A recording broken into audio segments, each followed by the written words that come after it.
Pero ako kasi matagal ko nang kinakain yan eh. No, pagka umaga, pag nagdidilig ako, kumukuha lamang ako dyan. Kumukuha ako, halimbawa ito, kukunin ko yan, ayan. Pagkatapos hugasan. Pagkatapos hugas, ayan, kakainin ko na. Ayan. Matagal ko nang ginagawa yan, napaka-effective.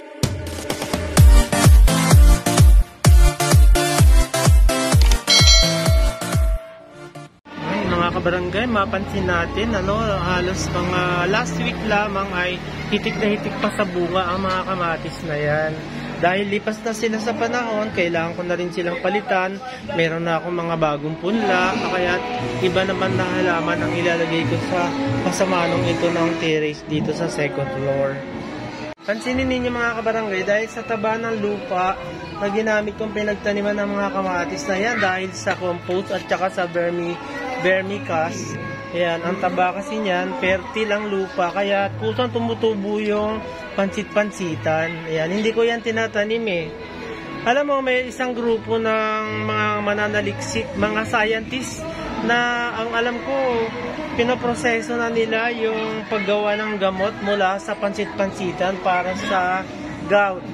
Pero ako kasi matagal ko nang kinakain yan eh. No, pagka umaga, pag nagdidilig ako, kumukuha lamang ako dyan. Kumukuha ako, halimbawa ito, kukunin ko yan, ayan. Pagkatapos hugasan. Pagkatapos hugas, ayan, kakainin ko na.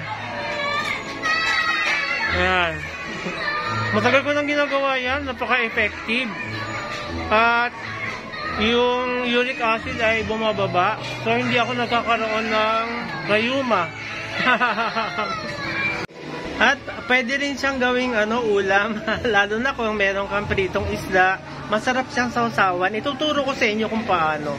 Ayan nakakuha tayo. Ayan, yan. Mga pansit-pansitan, hindi yan tinatanim, pero tapos siyempre meron tayong kamatis.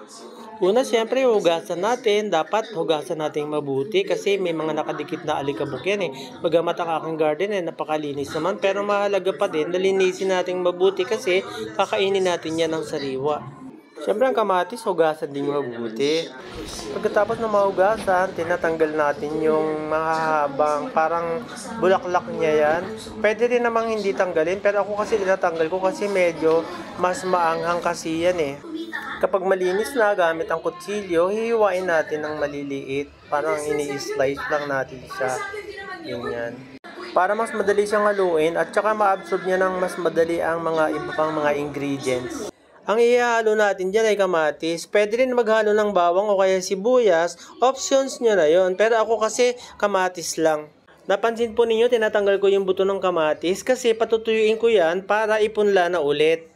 Pagkatapos natin mahiwa, pati ng kamatis, ganyan na siya. Susunod ay lagyan natin ng asin at saka ng seasoning na yun yung magpapalasa sa kanya na mapampasarap at saka ng vinegar. Hahaluin lang, halo-halo lang. Para lalong sumarap, halo lang ng halo.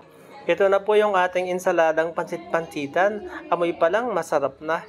Siyempre meron tayong pritong isda. At brown rice. Brown rice kasi ang kinakain ko para sa good digestion. At merong banana. Tara na po mga kabarangay, kain na tayo. Ngunit huwag kalimutan magpasalamat. Amang banal, dakilang Diyos, maraming salamat sa lahat ng galing ang mga biyaya na amin tinatanggap. Pagpalain mo po ito sa pangalan ni Jesus, aking Panginoon at tagapagligtas. Amen. Noon kasing 50 years old ako, tumaas yung aking uric acid. Wala namang nireseta yung doktor. Maliban sa umiwas sa mga pagkain na maaalat. Mula noon, kumakain na ako ng pansit-pansitan. Ngayon, 72 years old na ako eh. At hanggang ngayon, wala pa rin akong rayuma at hindi na rin tumataas yung aking uric acid. Hindi ko po mai-describe sa inyo kung ano yung lasa. Basta't para sa akin, masarap siya. Para lang din ako kumakain ng mga ensaladang talbos ng kamote o kaya kangkong. Kaya lang ito, medyo maanghang ng kaunti. Dahil napatunayan ko na mabisa siya para pampababa ng uric acid para maiwasan na magkaroon ng gout. Tinutuloy-tuloy ko yung pagkain sa kanya.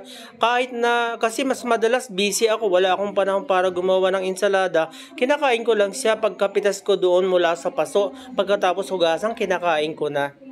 Maraming salamat mga kabarangay sa inyong panonood. Naway meron po kayo natutunan na kaunti sa aking isinagawang video tungkol sa pansit-pansitan. Kung hindi pa po kayo nakapag-subscribe sa Altoveros TV, sana makapag-subscribe po kayo at i-click ang notification bell para sa iba pa pong mga videos na aking i-upload sa mga susunod. Thank you so much. God bless everyone.